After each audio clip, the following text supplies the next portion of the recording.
Hi, everyone, and welcome to this interview with a very special person who's got a phenomenal technology, which is keeping, I guess, our cities safer. So a bigger purpose in the technology than just making money. I'm joined by Jillian from Safe in the City. Jillian, why don't you tell me a bit about the technology, how you got into it, so our audience can learn about why it's so awe-inspiring. Thank you so much. What a great introduction, Alpesh. I'm really happy to be here. So Safe in the City started as a personal problem as a newcomer from Vancouver over to London and using navigation apps to get around the city.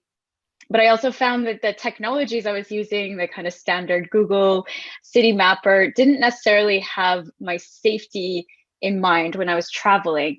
So when I went one particular route, I actually ended up going into an alleyway where I had an unfortunate experience of two kitchen staff coming out and threatening to sexually assault me.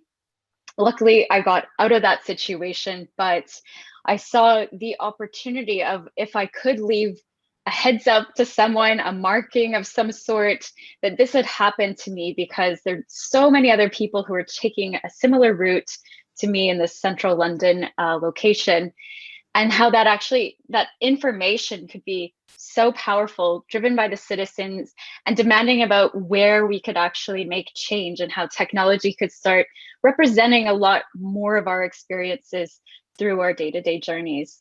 Yeah. That was in 2017, and we've massively grown, and I can tell you a little bit more as we go along. Yeah, and I've been sharing the screen with the audience as you're speaking, so they get to see your website and they get to see it. I'm so sorry you had such an awful initial experience coming here when you did, but one positive thing that came out of such an awful situation is you created a wonderful technology.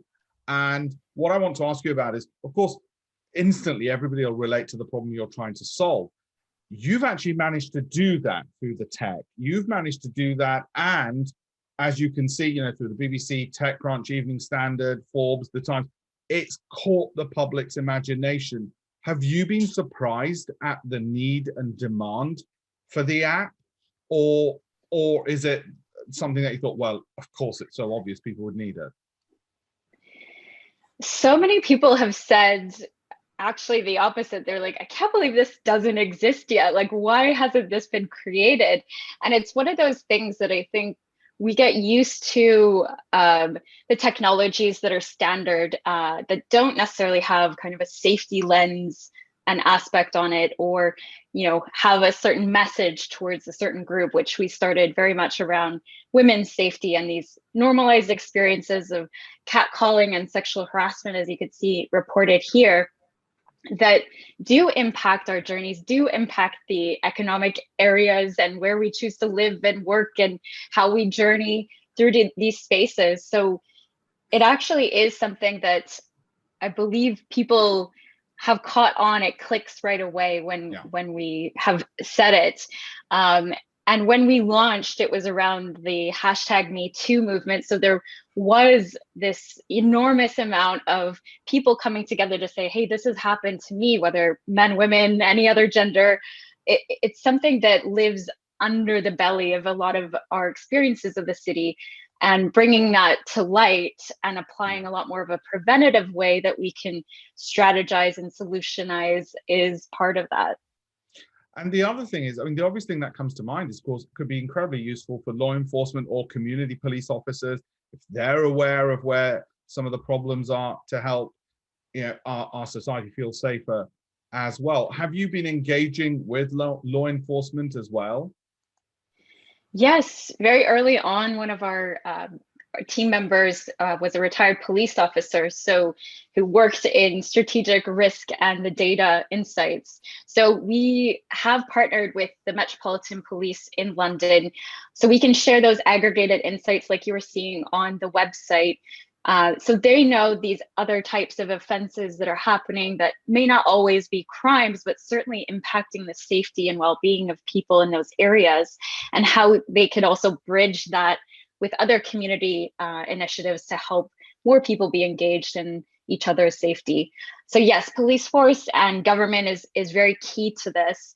And I think because I originally moved to London to work in public health, and that was my background, and work in a number of countries, bringing that lens of prevention and how technology can be applied in a really different way, I think has been really part of that joining of all these different community partners in, recognizing that, hey, safety is everybody's problem and responsibility. So let's work on it together. And health tech in that broader sense is clearly something which is on the rise. We've worked together because of the Global Entrepreneur Program, which is a program within the Department for International Trade, which looks for outstanding technology entrepreneurs from around the world to set up their businesses here. And you're one of the outstanding tech entrepreneurs that we've been working with and bring the technology over here. Let's talk about entrepreneurship and technology. So in terms of obviously the app and what it does to solve a technological problem, have you found for yourself the entrepreneurial journey? What have been some of the highlights? What have been some of the hurdles that you've had to overcome? And what advice would you give to other entrepreneurs, tech entrepreneurs who are beginning that journey?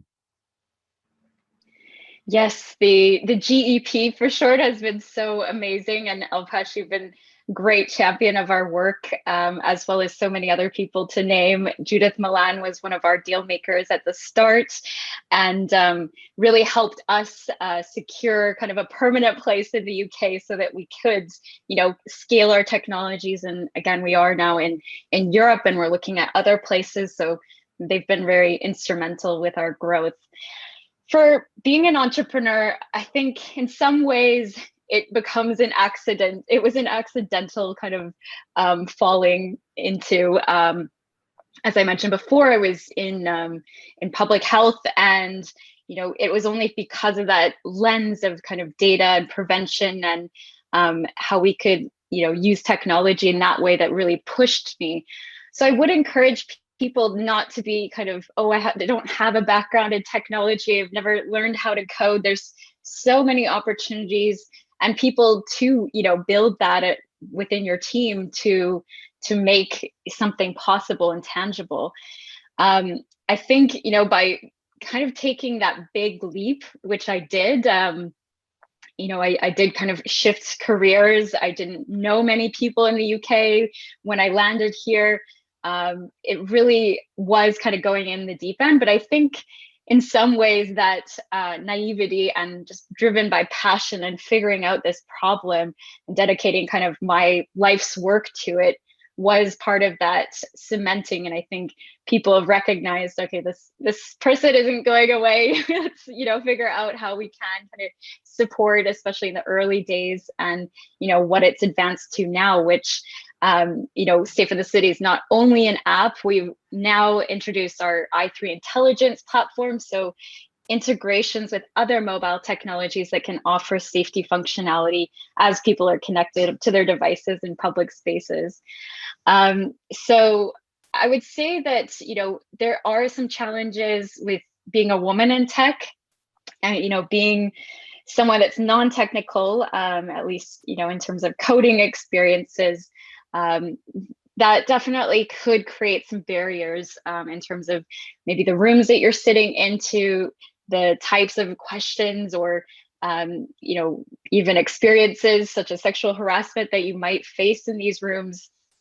But again, I think depending on your lens, you can take that as an opportunity. And I try to take any type of hardship as a stoic experience of how does this build me stronger, build my team stronger, build our cause or purpose stronger. So I think there's still a huge opportunity for women or other genders to actually come into this space and take your lived experiences and the connections that you have with other people who might identify like you, and bring that innovation and those solutions to the problem out there. Are you broadly optimistic about more women coming into technology who want to come into tech, or do you sometimes just throw your hands in the air and go, for God's sake, this is taking so long, there are so many hurdles, how can we accelerate this? And the question to you is, how can we accelerate that? How can we ensure the hurdles you faced, others don't? Because you've mentioned harassment, sexual harassment. How do we ensure that that gets stamped out? I mean, if we look at, say, let's take racism in football, which is another sort of, it's a big social issue which is going on at the moment, and it's still going on and on and on. When the heck are these things ever going to get resolved? What do you have any insights, given your personal experiences, that can be done better, that the rest of us can learn from? It's a great point, and I think, you know, we all have shared unsafe experiences or discrimination or, you know, prejudice of some sort. It's not something that you're, you know, many people who can go, I have no concept of what you're talking about. It's just, how is that packaged, and is that package maybe recognized in our social threads that can actually help people kind of move past that, or is it even more of a challenge for people?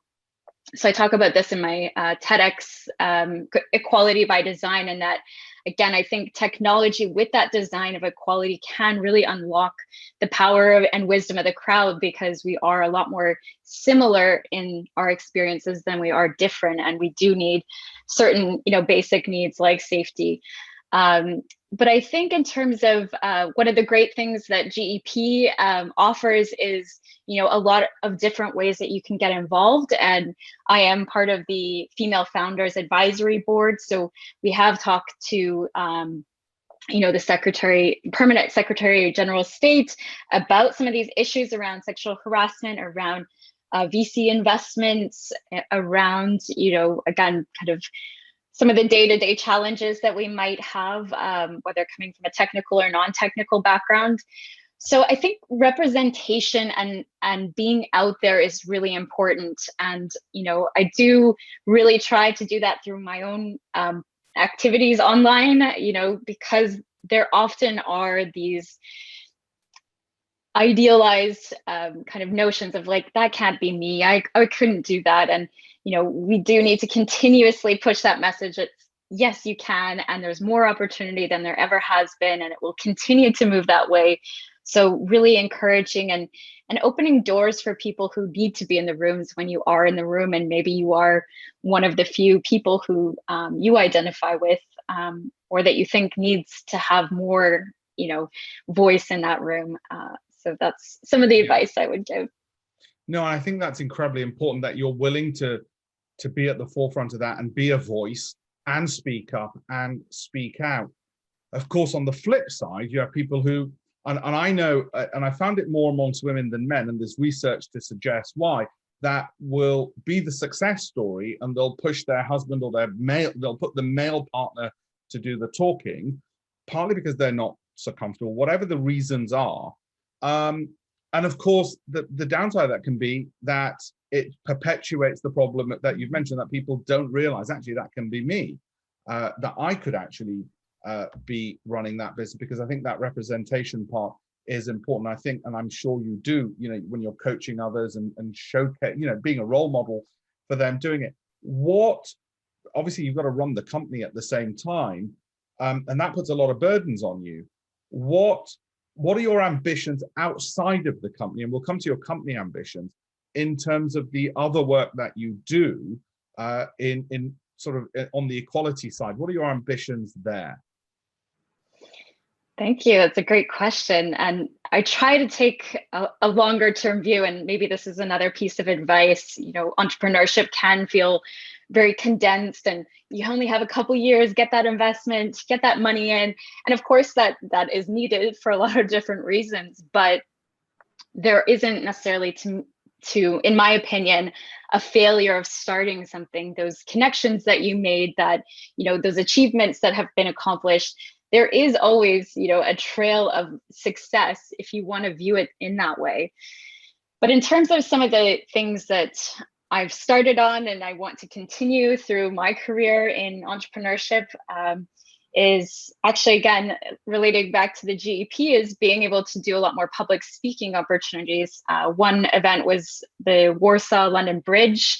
So went over to Poland with the deal makers from GEP, and was able to, again, kind of go speak to hundreds of women in Poland who were in technology or interested in technology, to share my story, to be on the judging panels, to, you know, help harness and nurture some of the talent coming through Eastern Europe, which was fantastic as a Ukrainian heritage person. And I think with this public speaking, I've now actually speaking a lot more with, now signed with Chartwell speakers, which is fantastic. And I'm actually writing a book which will be out later this year called Wired Influence.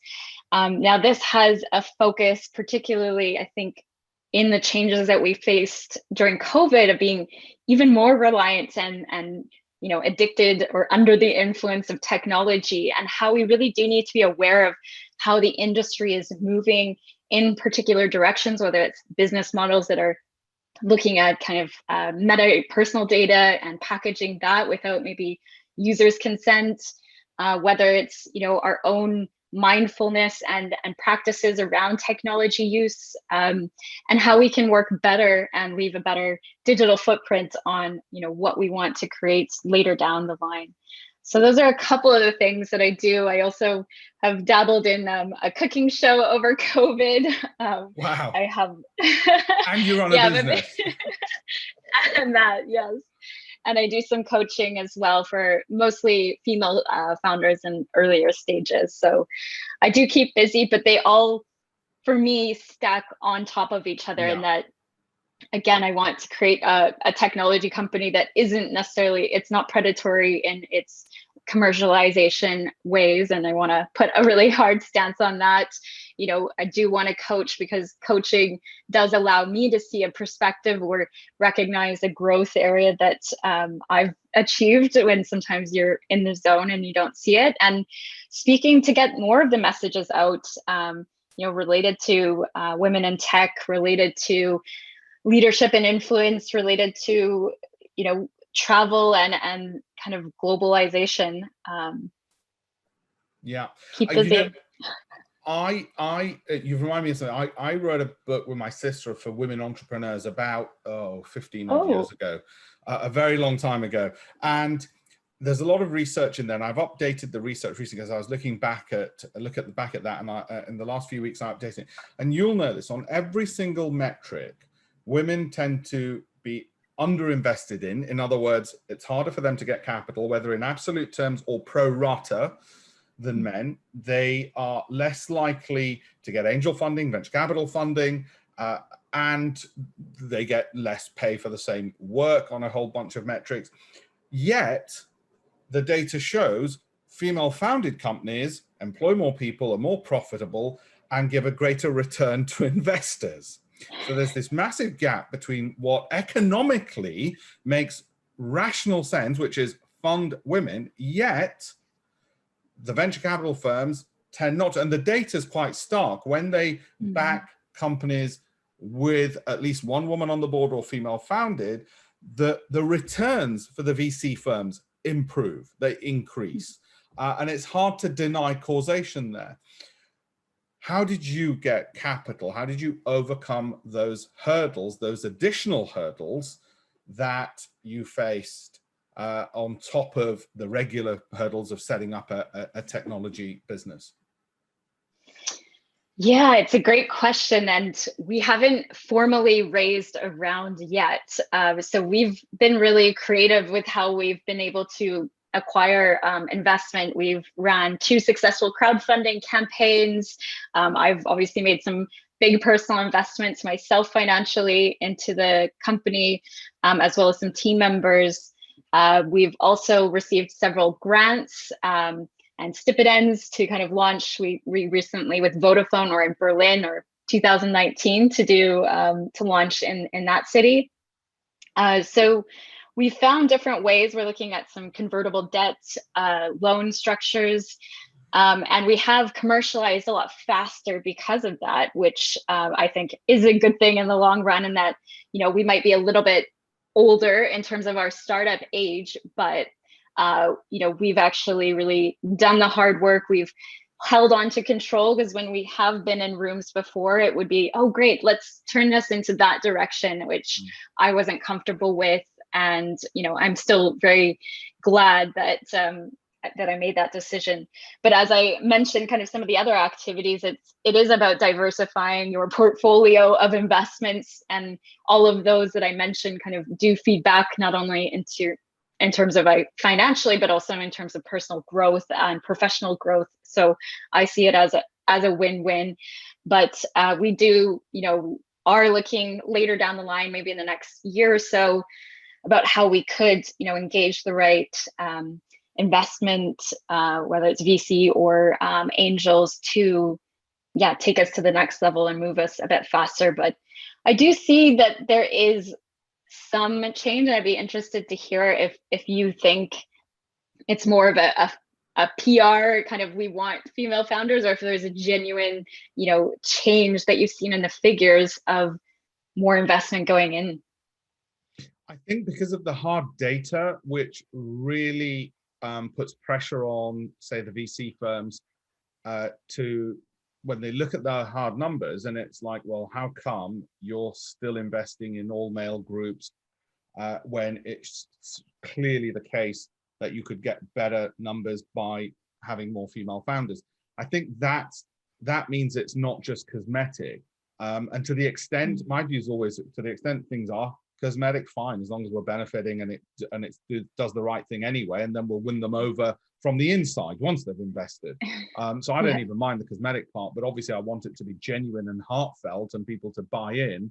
And I think that is happening from, I don't think it's just lip service, but I think it happens when, not just when it's one of those things which, everyone gets behind for 5 minutes and it becomes a fad and a fashionable thing to do, and then they forget about it. I think it's got to be more, just like with the environment or other social issues, it's got to be just constantly battling and battling and battling. But as an entrepreneur, it's a battle. Let me, on that basis of sort of the battle, ask you this: secrets of success. Let's imagine you're speaking to a young tech founder, whether male or female, but let's assume for the moment female, whether they're in their 20s, 30s, 40s, even 50s, doesn't matter. What top tips would you give them? Secrets, as in things they might not have found elsewhere that you've discovered that you thought, oh, I didn't really think that would be really a really useful piece of information. Now, it might be networks they should visit. It could be how to raise capital, the different ways that you mentioned. It might be through mentors for how to find them, whatever else it might be. What's really surprised you about a secret that's helped you succeed, or several secrets that have helped you succeed?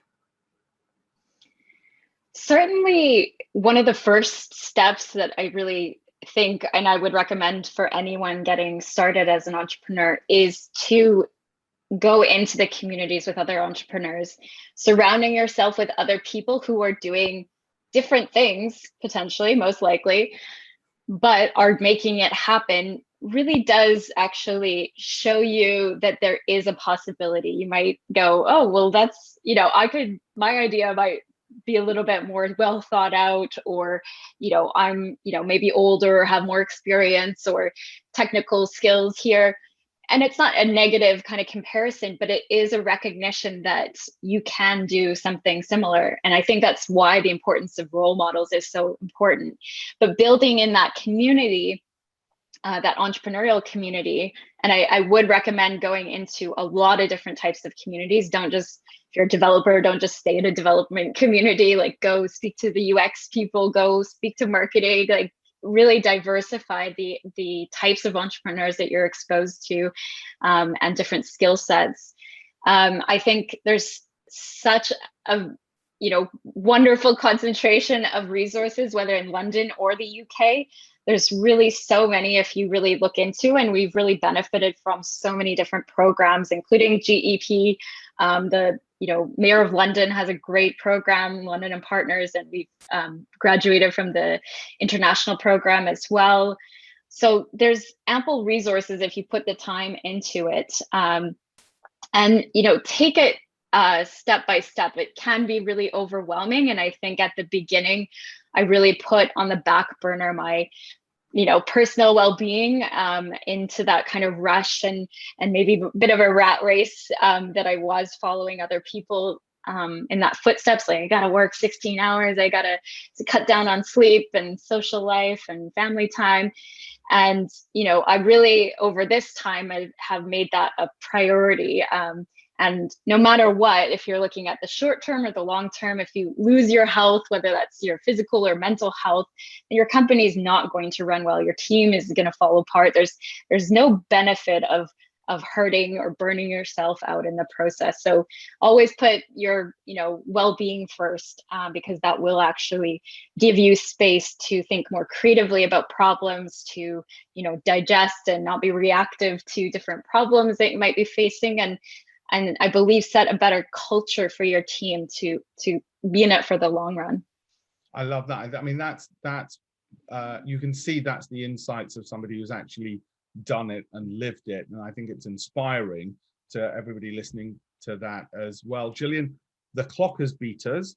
I really must thank you, not just for doing this interview, but also being part of the Global Entrepreneur Program, adding to the UK's entrepreneurial gene pool of great tech talent that we have over here, being a phenomenal ambassador, not just for the UK and the Global Entrepreneur Program, the Department for International Trade, but also a phenomenal ambassador for entrepreneurs, tech entrepreneurs, and women tech entrepreneurs as well. But most importantly, entrepreneurs, regardless of gender, and tech entrepreneurs. You're an absolutely phenomenal ambassador who shows what can be achieved and done with a great idea and persistence and passion.